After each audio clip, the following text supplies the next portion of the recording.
outside in, Forrester research for customer experience professionals. I'm joined today by Larry Freed, President and CEO of ForeSee. And today, Larry and I will talk about the benefits of benchmarking the customer experience. Larry, thanks so much for joining us. My pleasure. It's great to be here. So Larry, what do you find are the key benefits of benchmarking the customer experience, whether we're talking about benchmarking against companies in your own industry or even against best-in-class companies in other industries? I mean, it's incredibly valuable for a couple of reasons. And it really starts with, we work with over 700 different companies right now, and a growing list, which is a good thing. When we think about benchmarking, it helps answer the first question that everybody wants to know, which is how am I doing? It starts with the performance side, right? From our perspective, it's about having a solution that helps companies understand how they're doing. Second, to be able to understand where to focus on improvements.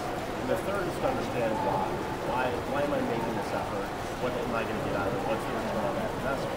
So our approach brings all that together using a methodology to do that measurement and help them identify the causal relationships between key drivers of the experience, the overall satisfaction experience, and those intended outcomes, the behaviors you want from your customers and visitors. Benchmarking is so powerful because it helps us look and see how we're doing against, as you said, not only best in class, but also our direct peers.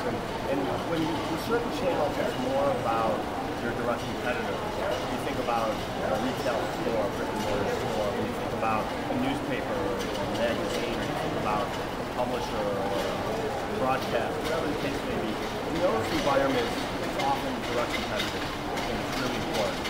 With the internet, one of the things that we see, web and mobile now, we're starting to see, the expectations that consumers have are not only based on their direct competitors or similar type companies, it's also absolutely based on best in class.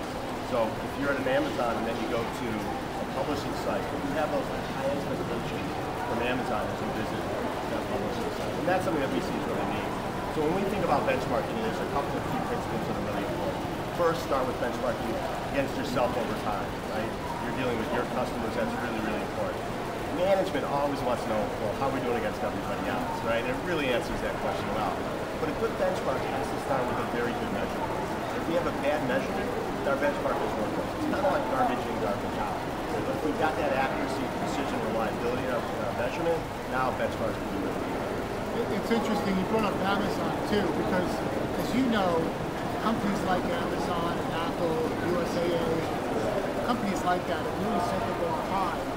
Customers expect those kind of experiences now. Absolutely. Although, right now there seems to be this big surge of all these other companies trying to create that Apple Store experience. The other thing you got to remember, that, what's right for Apple is not going to be right for every other customer, right? Every other company. But you're right, the bar is really, really high.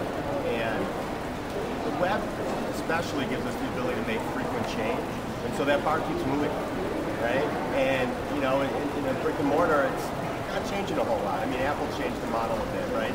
But most brick and mortar retailers are lots more similar than compared to an Apple. So when it's technology, when it's mobile, and when it's web, especially, those are moving so fast. It's creating a big challenge for companies to keep up. You can't stand pat. If you stand pat, you're going to lose in that competitive race. Sure. So for companies that want to go down the benchmarking path, what are some of the process and technology components they need to have in place to do so?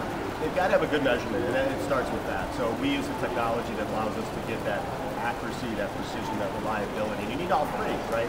Accuracy means I've got the right answer. Precision, I've got the level of detail that I need to make a business decision. And reliability being that if nothing else changes, I'm going to get the same measurement the next time. So it all starts with that. So when you're talking about the customer experience, you want to measure, one, you want to identify what areas of the customer experience you're measuring. If we think about it holistically, the total customer experience, that's one approach. But a lot of times, you're going to get more insights when you're measuring, let's say, the browsers to a website in a retail world versus post-purchase or versus fulfillment in a retail world. Or in banking, you want to look at those that aren't customers and the experience they're having versus those that are customers. And then even breaking that down into potentially credit card, home equity line of business, retail banking, and so on. So understanding the set that you're going to compare against is really important. But it all starts with quality of measurement. That's really key.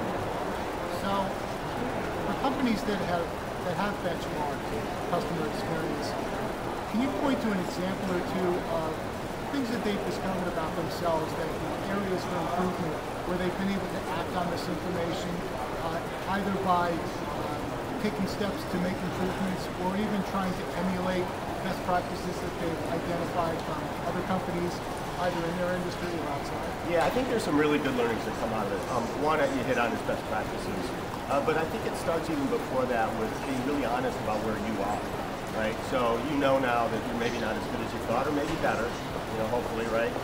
And now it gives you a place to start from. We've also seen companies use it as a very motivating tool internal to their organization that we're going to take and we're going to hit this level, we're going to catch these guys, right? So it can be a really good rallying cry within an organization as well, and that's really positive. The one thing you got to be careful about on benchmarking, though, is you don't necessarily want to chase your competitors. What I mean by that is if you do a comparative study where you say, hey, let's use the website as an example, we'll apply to contact center or anything else. Let's say that your navigation is rated lower than your competitor's navigation. That doesn't mean that you necessarily need to improve your navigation. When you're doing that benchmarking, the place to start is at the customer experience level. Are they satisfied with that customer experience? So you may have different sets of customers that have different expectations. A lot of customer experience is about understanding the satisfaction people are having with that experience as it relates to their expectations. And expectations play a really, really important part. I'll give you a quick example. The best performing website we've ever measured, a number that's been publicly made available as part of our benchmarks, is Social Security Apply for Benefits Online. And it outperforms Amazon, Google, the best of the best, right?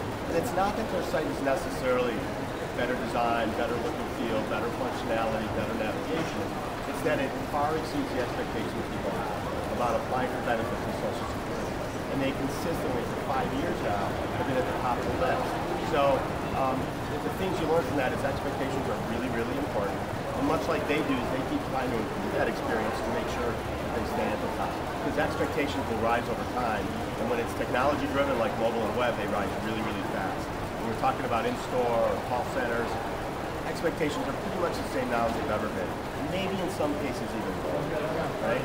We don't expect as much from the services side of companies as we used to, but we expect a whole lot more from the technology side. Good points. And I think people would be surprised to learn that Social Security. It's one of those great trivia facts. Yeah. So for companies that are new to this and haven't benchmarked before, what would you recommend as some starting steps? Find the right partners that are going to give you the level of accuracy and precision you need. That's really, really important.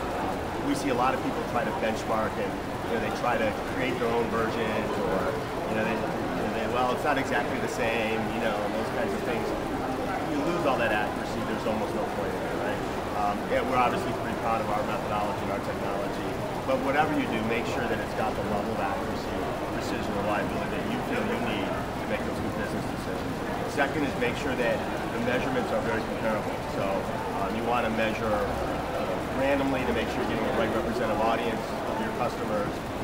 Things like, I've heard people about measuring the amount of negative feedback they get. Well, I don't know that that's a great benchmark, because getting less negative feedback could mean that I have less customers, right? And so I think you really want to make sure you've got a good measurement in place, different than just feedback, but a good measurement in place to really look at that customer experience. So that's where we say people should start.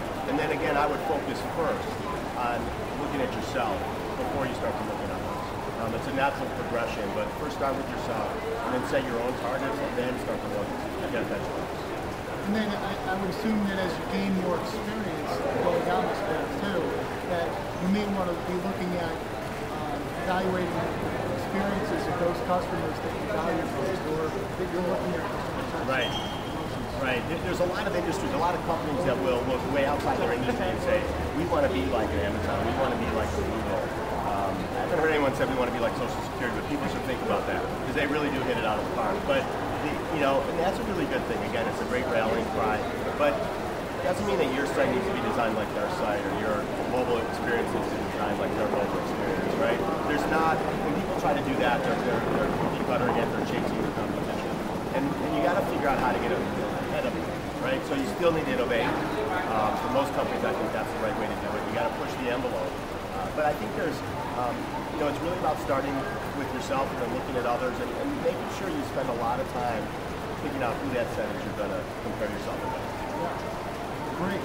Thanks so much for taking this time with us. My pleasure. It's been fun.